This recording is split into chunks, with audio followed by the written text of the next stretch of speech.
and welcome to In the Margins, and I'm your host, Ralph Newell. We are doing a series on the Examples of Excelencia for 2024. For those in the audience not familiar with the Examples of Excelencia, it is the only national data-driven effort to recognize programs at the associate, baccalaureate, and graduate levels, as well as community-based organizations with evidence of effectiveness in accelerating Latino student success. For 2024, 103 programs were nominated from 20 different states, the District of Columbia, and Puerto Rico for incorporating intentional and culturally relevant evidence-based practices that positively impact Latino students. For the baccalaureate level, Washington State University was recognized as the 2024 Example of Excelencia for the College Assistance Migrant Program, also known as CAMP. And with us today, we have Michael Heim, Director of the Migrant Education Student Access and Support at Washington State. Congratulations to you all and welcome. Yes, thank you very much, and thank you for having us. Yeah, you're quite welcome. I know we were chatting a little while ago, but I didn't mention to you that I also came on a campus visit to Washington State, not related to football, but in my capacity at Diverse. And one of the things that actually surprised me, so much so there, was the amount of diversity that you guys had on campus, which really intrigued me. And I'm looking at, before we got on, I was looking at the diversity numbers in the state of Washington and how it compared to your institution. You guys pretty much matched the state pretty well. So what do you attribute that success to of having good representation across the board at the university? Oh, yeah. That's a great question only because of the fact that it's like, what could we attribute it to?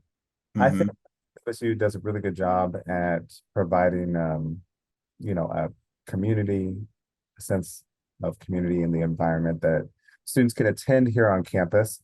And it does reflect the state, the diversity on campus in terms of the student groups. I think as an overall with programs, I think we would want to see more. Like we'd want to see more students from diverse backgrounds, whatever that may be. Like there are so many different backgrounds that fill up that diversity bucket. But the goal, I Hmm. think, is to really serve the state as a land grant institution. And, we've noticed that at least one sector is kind of growing pretty quickly. And that population is our Latinx student population and the communities that are generally under like a Hispanic umbrella term. Right. So yeah, we try and recruit from all over the state. No particular focus necessarily on any one particular group, but I think that what it does show is that many Washingtonians are wanting to come over to WSU for their undergrad. So I'll be the first to admit I wasn't very familiar with the camp program at all. Actually, I didn't know anything about it until I read about it about a month or so ago when I got the information from Excelencia. So if you can, because I'm pretty sure you can do a much better job than I, explain exactly what that is. In fact, initially I thought it was a program that was unique to you all, but I have an understanding there's probably about 40 institutions across the country that have similar programs. So if you can explain what the program is and how it became about. yeah, that'd be great. I think when we're talking about camp, you're right. It's a federal program, so it's at many institutions across the country. There's more likely about 50 institutions that have a camp Hmm. project on campus. Interestingly enough, the Arizona State Camp Project is also a finalist in the same category that we are. Okay. So there's two camp projects that are considered finalists in that category for the baccalaureate degrees in the undergraduate education category. What I would say is that CAMP is a program specifically designed to help students who come from a background in migrant and seasonal farm working to have success during their first year and transition into their second year. So there's a fall to fall retention component there with CAMP. So our goal is to help them finish their freshman year, so at least 24 credits or whatever the equivalent would be at your institution, and then move on to the next year and be retained. The idea, I think, is that the stronger the foundation for that student, the more successful they'll be later. The student population we serve does have a narrow focus in the sense that it's a portion of the Latinx student population that you would find on the campus. Not all students from Latinx backgrounds would be involved in farm work or have family members that are directly involved with farm work. Right. But our students are, I like to say I spend about 10% of my time in my job really defining migrant as it relates to agricultural work rather than the immigrant form. So Hmm. Many of the students that are in our programs and the families are citizens, or other, but there are mixed families, but all students need to be eligible to receive Pell or get their financial aid. And so the students that we receive in camp are citizens of the United States of America. Usually there's possibilities for like a permanent resident, but citizens and then farm work. So that kind of narrows our scope in terms of the population and the kind of student that we're serving and their status within the country. Just a variety of different services that we'll offer on a personal basis for those students to be successful during that time period. Yeah, I don't want to give the numbers wrong, but correct me if I'm wrong. Is 100% of the students at Washington State in the camp program are Latinx? Is that accurate? That's accurate for this last 2 years. Yes, that is. Okay. We've had other groups. The status of migrant seasonal farm work includes migrant farm work and seasonal farm work. And Hmm. migrant farm work would mean that somebody is following crops, the traditional idea of, like, let's say you're in Florida and you're doing oranges, but then you got to go up and do something else in, I don't know, Maine. Hmm. Hmm. Migrate with that crop. It could be something in California and then in Oregon and like apples up in Washington, let's say. So that's the migration aspect. So it's a part that is very important to the program in the sense that you have to have at least a migrant background or a seasonal farm working background. So you can't be able to return to your home the same day of work that you're doing. So many of the families have logistical challenges with how they're accomplishing the work and supporting their children while they're in K through 12 systems as well, which is Yeah. why a camp project is so important because it helps those students that are coming from kind of a broken education history within their K through 12 experience and then Hmm. to the university level on the undergraduate degree path. Yeah. I was looking at the numbers and I don't want to sit here and read them all. So those in the audience, you can check out the October edition of Diverse or go to the Excelencia website. And I'm pretty sure the website at Washington State. But Michael, I was very impressed with as I mentioned earlier, the Excelencia. This is data-driven success. So the retention rates, your graduation rates, your completion rates, and the graduate school completion rates um, were, in some cases far exceeding or just exceeding your control group. And that control group that was just other Latinx students, right? Or Well, it's the interesting part about the data that we're providing is that Mhm. Washington State University, here we've been able to identify a control group that's of migrant seasonal farm workers themselves. Hmm. So the comparison is an apples to apples comparison Right. rather than building a similar control group through just Latinx students at the university that might have a similar set of variables or like characteristics. The reason that that is possible is because Washington has the second highest number of migrant students attending K through 12 schools in the country. So Really?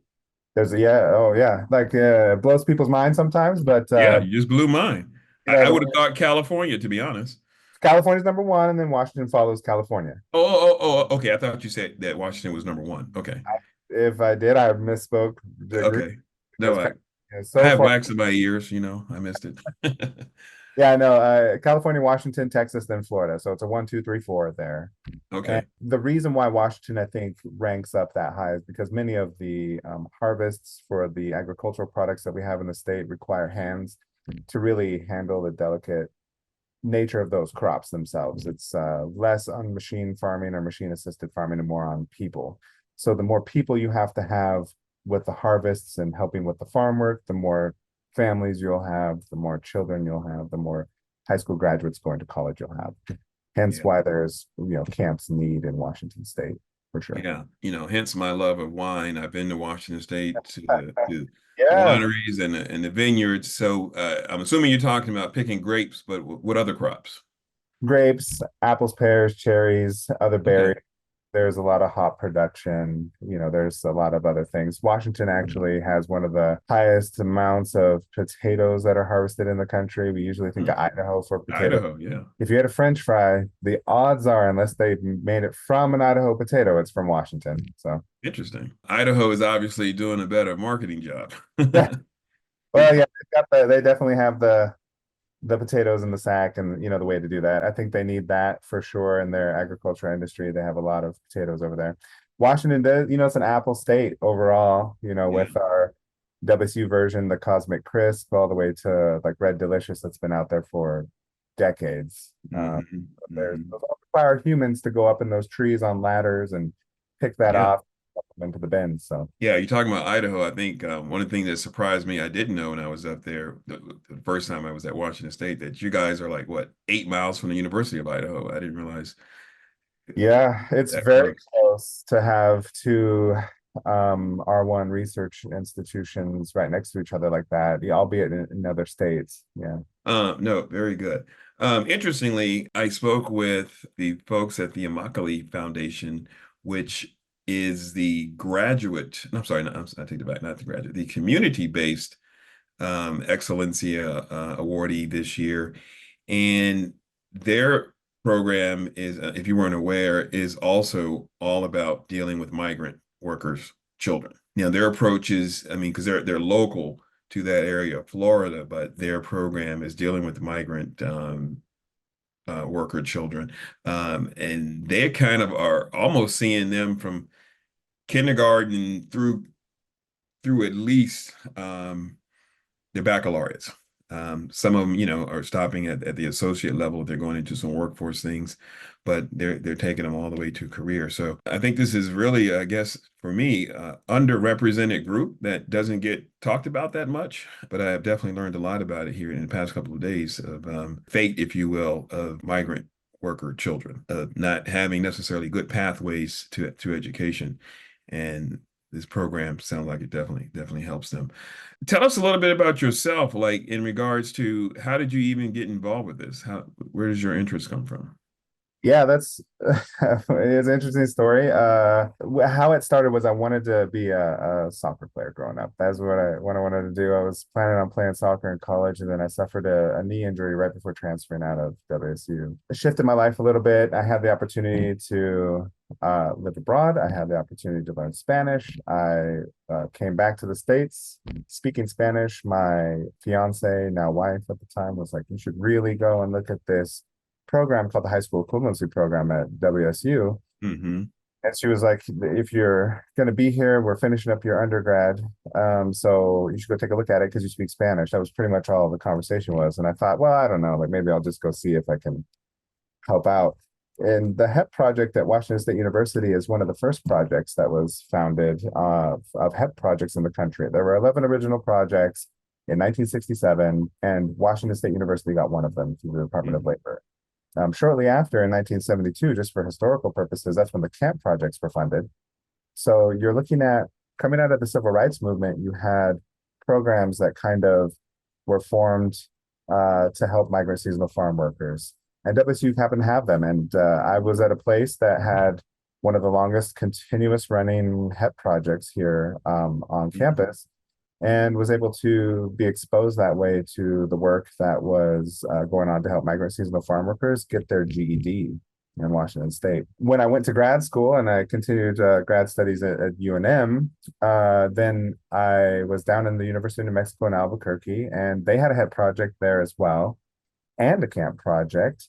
And so then I began working with the head project because I had some experience down there. So that high school equivalency program was a community commuter-based program, whereas WSU is residential based with students living in the dorms, and Hmm. kind of just kept getting some experience. And one thing led to another, and I continued to work with the communities. I worked with whether they be undocumented communities, making sure that they had the resources that they needed, or Spanish speaking communities, or the migrant seasonal farm working communities. That was a 10-year period down in Albuquerque, New Mexico, and then transitioned back up here to Washington State at WSU, and fell into this again. So I don't think that I was growing up, when I was a little kid, thinking I'm going to work on behalf of the migrant seasonal farm working community in Washington State through education and higher ed. I feel like Hmm. it's more of probably a little bit of a destiny option that kind of came up, and I answered the call at the moment and happened to be able to do a fairly good job with administering the funds and providing services and building teams. Like our team here for camp. is phenomenal, who have worked for many years with our migrant seasonal farm working communities and have come from families that have done the work. So it ends up being a labor of love and something that you can really derive a lot of fulfillment from and inspiration from as you see the students be successful, like you mentioned with the data that Excellencia Mhm. requires, is being able to demonstrate how, the students, and I think what the data bears out is that it really shows that if you're willing to assist the migrant seasonal farm working population of students as they transition into the university and then continue on through, then they'll be successful. And they're Right. far more successful than if they don't receive assistance. I don't know about the point overall because I mean it tends to make sense to me. It's like if you help somebody who needs some help, then they're going to, accomplish their goals. But we do know that those students are very dedicated to getting their degrees and pursuing undergraduate education. But what they need are champions and people who really care about them getting their goals, Yeah. getting the degree, meeting the goals, doing the things that they need to do for becoming educated. And that's what we try to do. Like we honestly try to do. Kind of wondering here, like chicken or the egg here. And I Yeah. guess no pun intended talking about agriculture here, but like at Washington State, I'm specifically speaking of Washington State camp program, how does it work? Are you guys marketing and reaching out to students, or do students get to Washington State and then find out about you? Yeah, that's a great question. Unlike the other trio sister programs, like out of the Department of Ed that we would have, where they're not Hmm. able to recruit. We have a dedicated recruiter. We have a wonderful recruiter, Daniela Carvajal Macias. She'll go out to schools that have high concentrations of migrant and seasonal farm working students, meet with them, talk with them, meet with school officials, meet with counselors, meet with other community organizations. Now, we work closely with United Farm Workers as well to get the word out to folks. Teresa Romero, the president of UFW, has invited us to bring students to some of the events that have happened here in Washington. And the great opportunity that our students have had is to meet people within leadership positions in UFW, in the migrant ed programs here, across the board, so that they can really see that people are working for and on behalf of them. And so we get out in the community, students kind of hear about us, and then we, bring them into the university as well as the program, and then they can set up personalized and individualized appointments with our advisor, Jenny Pineda. And as they kind of come in and then meet with Jenny, transition from Daniela to Jenny, then they're able to like get enrolled and do all the things they need to do here at the university. We also have some really great programs that help recruit slash orient them. So our new Coug orientation department, which would provide all the orientation materials and orientation framework and programming for all students at WSU, works with us to offer what's called La Bienvenida, which is a Spanish language orientation for families who have Spanish dominant language speaking in the household. Then many of those students, about half of those families and those students that come through that orientation are going to be from migrant seasonal farm working backgrounds, whether they participate in camp or not. And Right. then the other half is not camp eligible. And so we've had 120 to 150 students that will attend the orientation for La Bienvenida with their families as well. So not only are we trying to help students and recruit students, but we're also working with the families on how they can support their student once they're here at Washington State University. So it's kind of like we recruit, then we advise, and we're out in the community and really trying to be as active as possible to get our name out there. My child is on campus. He or she is there. Your office, what other services and or support do they provide for the students? Yeah, I mean we're limited in scope with a select cohort of about 50 a year to Hmm. camp. Other students are able to participate in programming that is offered through Multicultural Student Services with Hmm. the Chicanx Latinx Student Center. There's a variety of scholarship programs and departments within colleges at WSU. We partner very closely with the College of Ag here, essentially. It's a long name, Hmm. it's kind of complex, but the ag school here is called Connors at WSU. And we have wonderful people over there that are really interested in trying to reach out to folks that have agricultural backgrounds and would like to maybe pursue education on the other side, like the tech side or the managerial side or the production side, rather than the farm working side that they have in their own experience. We also work with the College of Business, and they have specific programs that are designed to help students that maybe come from underrepresented backgrounds, or Mm, underserved backgrounds as well. So we work with colleges across the campus. I don't think there's a college that we don't work with, including arts and sciences or the School of Music or any of the places that we have on campus, and try and really, I think that's what where the magic for camp is we're mhm, looking at each of our students and we're saying, where can you go for services? mhm. But as an extension of that, many students are pulled along by those camp students and the services that we offer them. So in the wake of helping camp students, we also are referring other students over to other services and helping. So the impact is broader than the 50 student cohort that we have. Yeah. So it sounds like there's a lot of, you guys don't necessarily reinvent the wheel, 'cause especially I'm thinking of, if I heard you right earlier, that you pretty much work with students through their first year. Not that they have to, but you work with them to provide access or gateways to other services on campus for the ultimate student success. Yeah, that is correct. I Mhm. think we have so many things on our universities and college campuses that are better served being leveraged than reinvented every year. Yeah, when I was on your campus in, I think it was 2016, and I had reached out, and I apologize, I don't remember his or her name, but it was the chief diversity officer there. And when I came out, I honestly I was blown away because they set up a meeting, and I met with just about everybody you just named, and then some. The Latinx group, the Pacific Islander group, all these different multicultural groups, the LGBT group. So I was quite impressed with the services that. So I definitely can trust that you're passing along to some good people. It was a very good meeting. But when I look at the migrant and seasonal farm worker students, what unique challenges do they face when they get to campus? That's probably unique to them. Yeah, the first, I think, like you mentioned, Immokalee's program down in Florida, and Immokalee has a very heavily concentrated population and community of migrant seasonal farm workers down there. And Hmm. their story, I think, is similarly told as what ours would be with the poverty that migrant seasonal farm workers Mm. will Hmm. experience.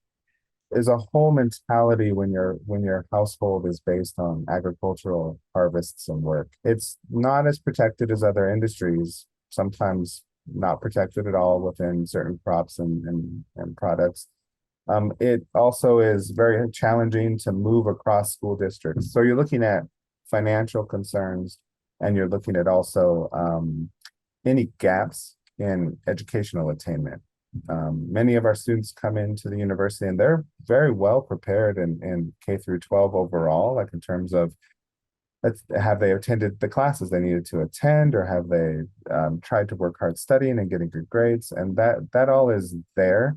But almost every student, whether they had a 4.0 or like a 2.75 coming out of high school, and they're coming in, we don't tend to try to select students based on GPA alone. I don't think that's the spirit of a camp project. I don't think it's Hmm. kind of the spirit of helping the students that are most in need.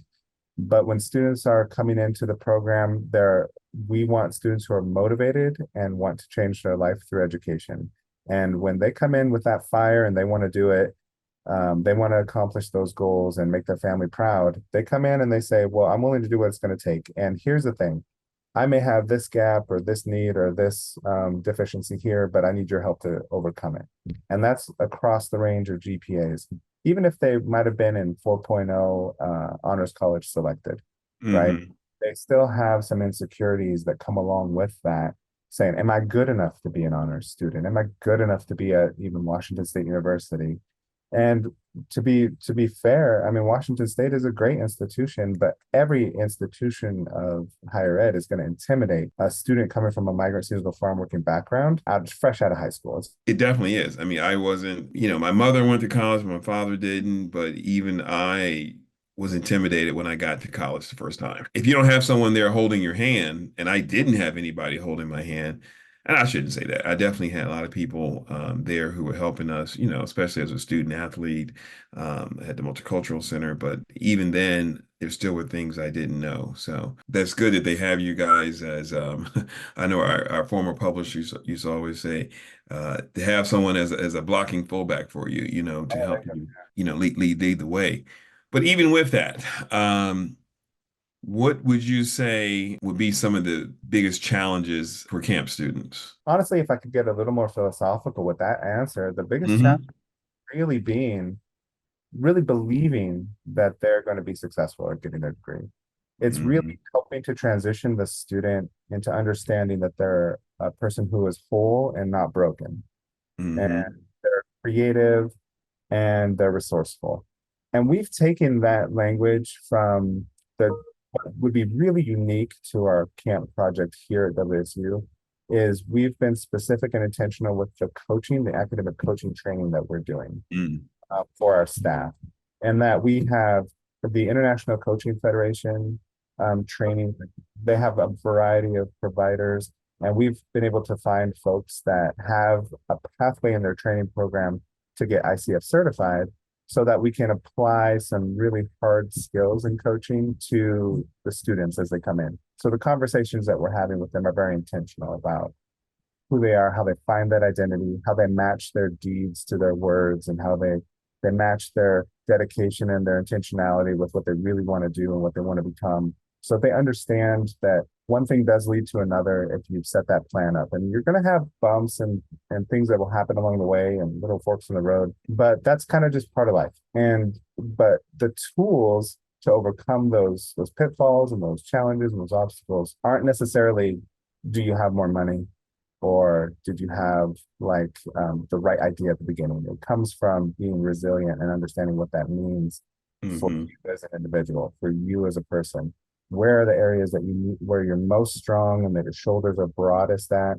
But then also, where do you need the assistance when you're moving through that? Like you mentioned earlier, is having a blocking fullback. I mean that, Hmm. or a halfback. If Right, right, right.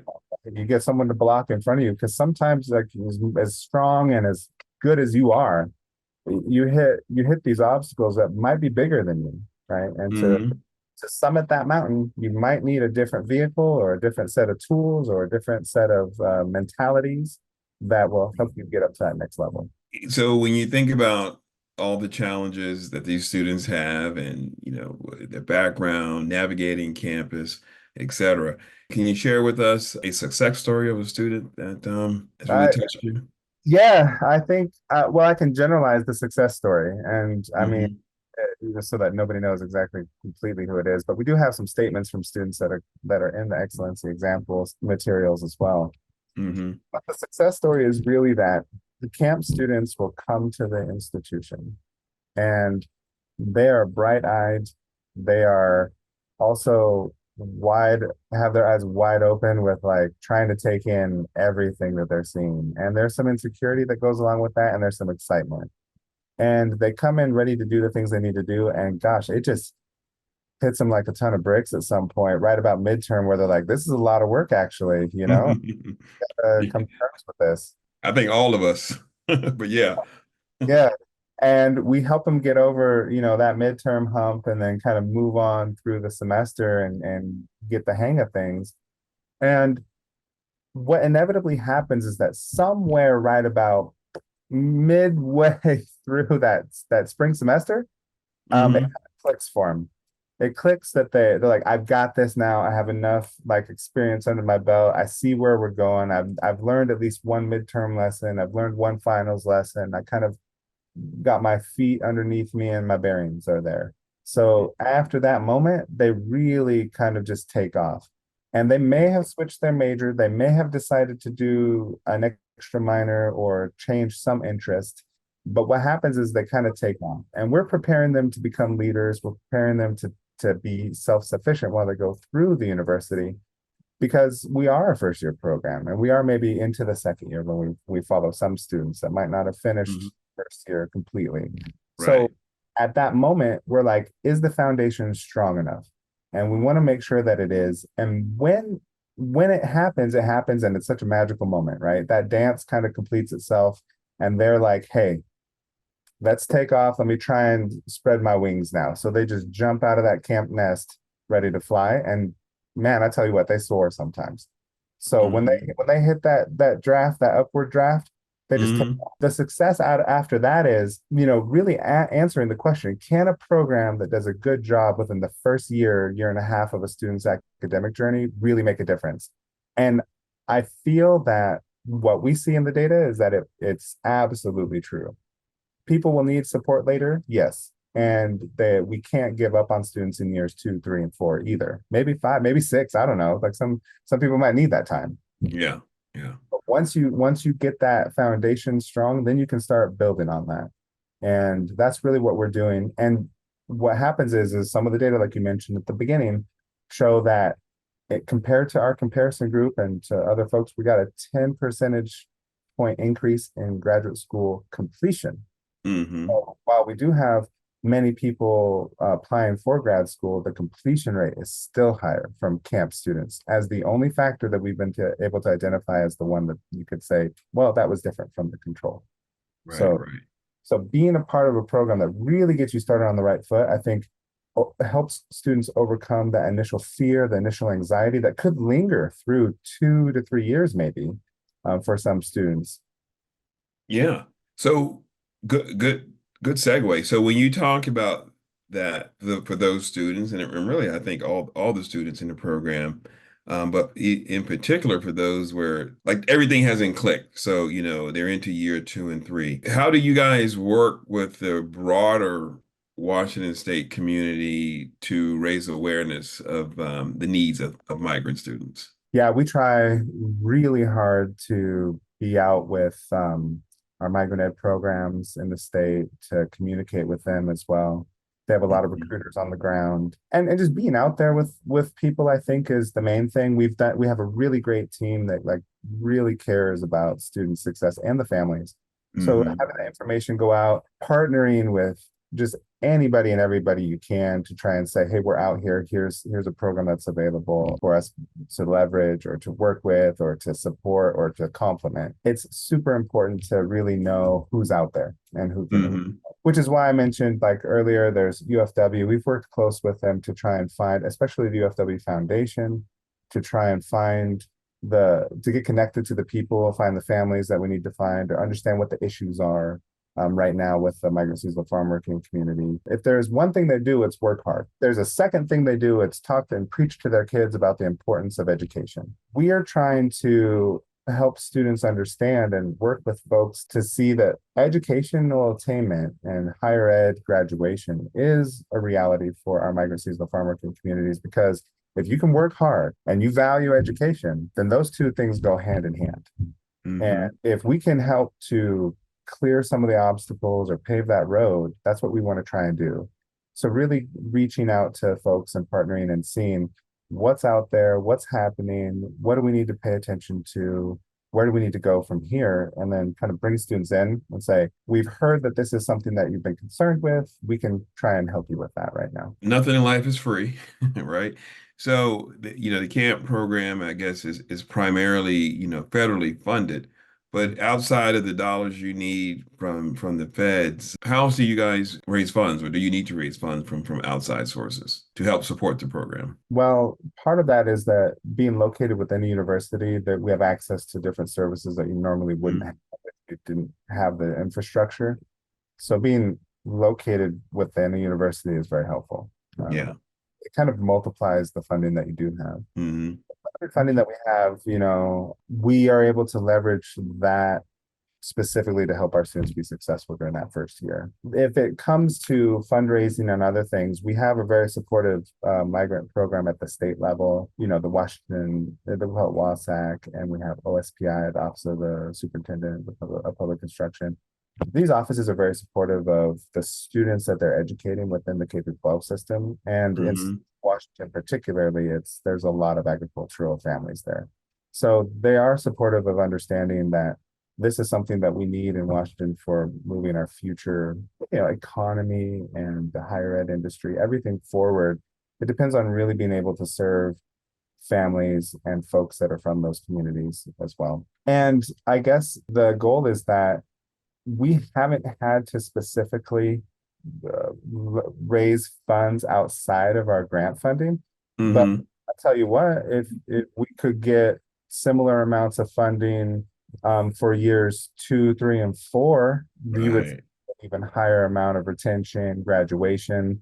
I mean, if you could expand, like, the dream is that if you could expand your services to 100% or 200% more students, Hmm. be able to like start to, I don't know, save the world a little bit, right? And then Yeah. difference in people's lives overall. Because we do have quite a few students that could benefit from camp services that still attend WSU that unfortunately we can't reach them. Hmm. Hmm.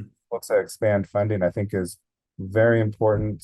It's definitely a consideration that every camp project has across the country, is how to make things work within an economy where costs are inflating and rising, and people just need more. Higher ed costs are going up. Yeah.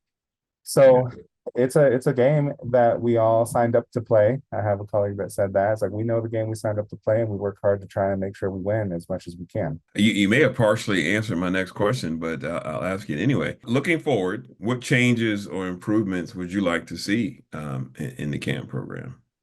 In the camp program, wow, that's a really good question. There are so many things that I think any director of a camp project would like to see. Hmm. For me particularly, what we've done and how we've been able to demonstrate through data collection and analysis is that when we're required to start to expand the scope of data collection that we have, meaning not just the camp students, but on through graduation and grad school, if there were support that we could offer students through that whole stream, so that Hmm. if you think about migrant education in the country as one long stream, right, of activity.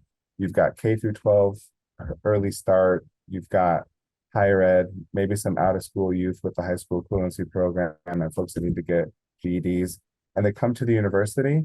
And then almost immediately after that first year, migrant ed specific programming tends to stop. And if we extend that up through graduation and graduate school completion, or at least entrance, but I say completion, you would see similar to what we've been able to demonstrate. My feeling and my sense is that if we can help students at the undergraduate level with just that 1 year of support, we could help a grad student with 1 year of support too, or like help people graduate all the way through if they need multiple years of support. So I mean, Hmm. the continued support I think is really important, and I don't think that you can do that without extra funding. So those are the types of conversations that well above like people who are way smarter than me would be having at this point about how that could actually work and what that would look like. Yeah. Does this now I'm just my mind is just spinning here. The grants for this program, is that coming out of the Department of Ed? Is it Department of Agriculture? Who supports this? Yeah, camp projects come out of an it's the Office of Migrant Education, which is under the Office for Elementary and Secondary Education in the Department of Ed. Okay, okay. So yeah, Which, if you let some people tell it, in a few years we might not even have that, which is kind of scary. But maybe I don't not, but want we're to crossing our fingers that it stays around because we've seen the way that it helps our students overall in the country. So yeah. how can the broader community, inside and outside of higher ed or Department of Ed, how else can others support migrant students in programs like camp? I like to think about just supporting migrant children in general. Hmm. I think too many times our migrant farm working children and seasonal farm working children will come from a K through 12 system that hasn't validated just how hard that experience is across their family intergenerationally, but Right. also like for them as students going through K through 12. And some of the Hmm. same tropes still pop up, like, oh, you're not college ready because you're exhibiting what I think is a non-college ready characteristic, or there's other types of pressures on the students as well, like you'd be more suited for different types of certificates or degree paths. And I think that the message should be slightly different, which is we know that folks can slip and it's a hard road ahead, so we want to build in some nets for you all and be able to Hmm. support on the pathway. And from there, if you want to go into any of the other options that will enhance your life raise your educational attainment or your ability to provide for your family, then we'll help with allocate, like finding that and locating what option might be best for you. Because as somebody who works at Washington State University, when we're talking about the migrant seasonal farm working student community, I just want them to go out and go to college. Right. Like if they don't think that Washington State University is a good fit, that's great. I mean, I don't want them to go into a relationship where the other partner is going to be not the one they want, right? Or not a good fit. We want it to be something where they can go and they feel good about where they're at, that they know that they can reach their goals. And that's totally fine because there's just too many youth that we have to serve, not just in Washington, but I think the country in general. And the message just needs to be that we're here to support you, not here to see if you can make it through or how many of these youth are going to be exceptions to the rule. It needs one of support because I think that everyone has a more than good shot if people set the targets up at the same in the same way for everybody and give them the same tools to work with. I think it's best to support migrant farm working children within their families is understanding that reality. It's not easy to live below the poverty line and try and provide for a family. It's just not. It's very hard all around. Take that a little bit further. How has working with CAMP shaped your views on education and access for underrepresented groups? I mean, if I'm being completely honest, I think that it's really galvanized the idea that it's still needed as a pathway coming out of poverty, or at least improving your lifestyle and your ability to navigate society as a whole. I grew up on free lunch from a family that was low income. And it was really just my experience was different, coming from a family that was German immigrants. And it was just like, put your head down, work hard, do it. There's an obstacle, overcome the obstacle, but don't ask for help because that shows some weakness, right? And I think that where my idea of education has changed is that there are opportunities and people helping find those opportunities that are available to students. And instead of hoping that our students will always come and find the opportunity and know how to look for those resources or overcome some fear to talk to people about, this is one of my areas of concern. It's a little embarrassing, maybe. I need to go get some help here and get some resources there and assistance in this area. And they just need to we need to shift to be to have an understanding lens of these resources are available at the institution. Here's where we can help you, and really work hard to let students know that that's what's available. I know that we say that a lot, but the practice of it, I think we could use a lot of work on overall. This is my last serious question to you. What do you think that you have learned from camp and working with the students, families, et cetera, their time at the institution that can be transferred to, let's just say mainstream Washington State when it comes to supporting first gen and other underrepresented students? Yeah, many of our students are first gen. Many of our students are I would almost all of them are first gen, almost all of them come from low income, almost all of them come from school districts that are underfunded. But what I've learned is that our students are hungry to be successful. They're hungry to get out there and be the person they think they should be. They come in with lofty goals. They want to be doctors. They want to be lawyers. They want to be engineers. They want to be nurses. They want to be in all different fields. They want to be musicians and artists and English professors. They want to do things that have meaning for them. And higher ed is one of those avenues for it. What I have learned is that despite the dream you have, there's some rough roads, rough waters ahead. And you to help navigate that for those students. But when that is in place, when someone has the drive and the dream to be successful, and then someone is there to help mentor and support and not judge and suspend the judgment and just allow people to kind of grow into who they need to be and become who they feel like they should become, once they start to step into the person that they're becoming, if you allow them to and support them to do that, they'll surprise you. I Right. tell our students that I see you for like 1% of your day, and then they go off. I was like, the magic doesn't happen here in the conversation with me. The magic happens when you're living your life and doing the things that you want to do and learning how to build the skills and the knowledge base to be successful later. So Mhm. that there's no doubt in my mind that any of the camp students that you come across can be super successful. We've seen them become doctors, we've seen them become lawyers, we've seen them become professors and PhDs. We've seen them be in every single strata and level of the economy and every industry.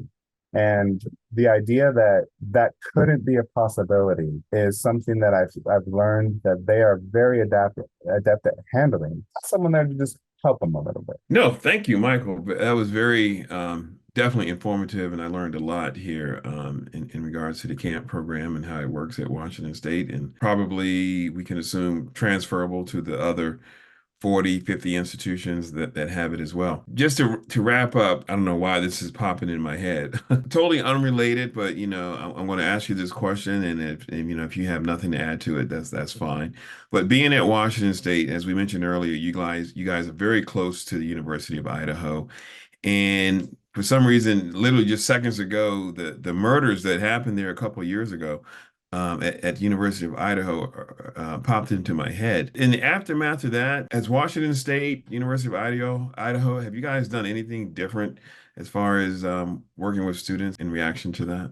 Yeah, that's a what a great question. I'll say that Moscow, Idaho, and Mhm. Pullman in general and overall very safe communities. That's documented, and we only know that it's a very safe area overall. Those murders really rocked the community. I got to tell you, it was a really challenging time, a really sad time. I mean, you have circumstances like that that'll happen, and they really cause you to pause and think about how you help other people and how you interact with other people and what you're perceiving in the world around you, what you're seeing. And I got to be honest, this is like because these are small communities. I would eat at the restaurant where one of the girls worked, and she served my family on a couple of occasions. Wow. Wow. Okay. It's you're that close to everything. Mm-hmm. You're a person away from anything happening in Pullman and Moscow. And at the time when those murders happened, we had students that were very disturbed. It was very challenging for students who had gone to classes um, with him as an instructor and in departments and in majors. Like people were like, wow, I don't know what's happening. It's a very challenging time. I had students come up to me and even as far as say things like, I'm uncomfortable with TAs right now. I'm uncomfortable with white presenting straight males that are at the university being TAs. I'm uncomfortable with the idea of being in a community where, especially when we didn't know what was happening, right?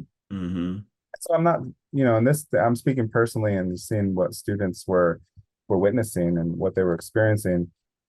But I think that folks really did pull together and really wanted to try and demonstrate support for the families and support for the students that were murdered and support overall for how we are very close in the community together. And it is shocking when something like that does happen. Very few and far between those types of horrific crimes. And so it's one of those things that makes you really want to be a better person overall, right? Because Yeah. you have people around you all day long that we're working with. And I gotta say, what I'd say is it's my job to like when students come to me is to believe them when they explain things to me. Mm-hmm.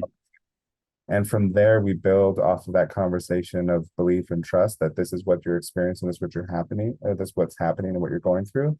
Right. That then, we can figure out a way to build support in. So I know that, you know, U of I as well as WSU, the counseling services, the outreach for being able to support students who are going through that, it just increased. And I don't know if anybody's really recovered from just even like COVID and then something like that happening in Right.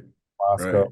and everything that you're going through. I think it's one of those things that you don't recover from and you never get over.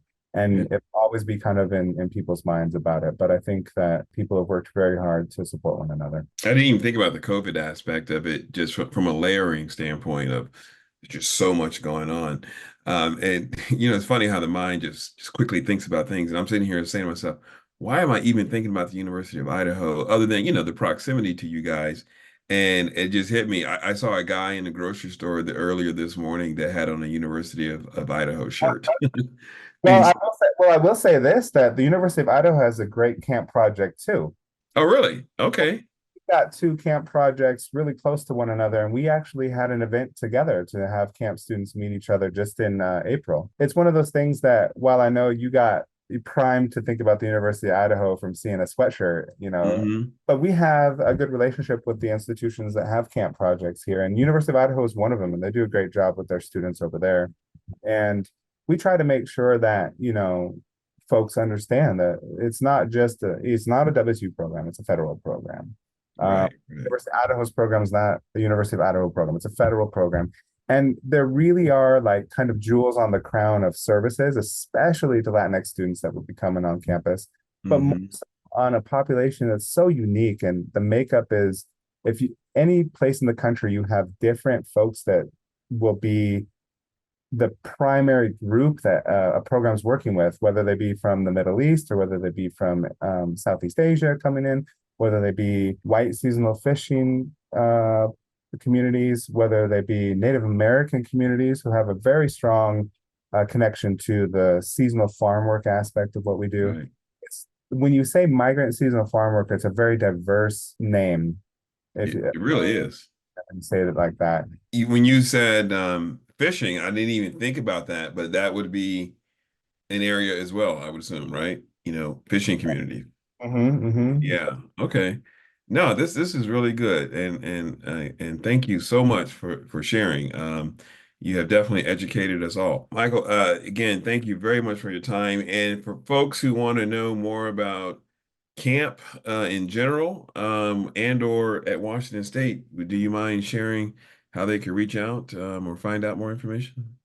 Yeah, we have a website on the university's page, which is camp.wsu.edu. All the information is there about the program and the essential stuff. I guess always, yeah, go Cougs and, Vamos Cougs for camp. Yeah. Yeah. All right. All right. Thank you, Michael, very much.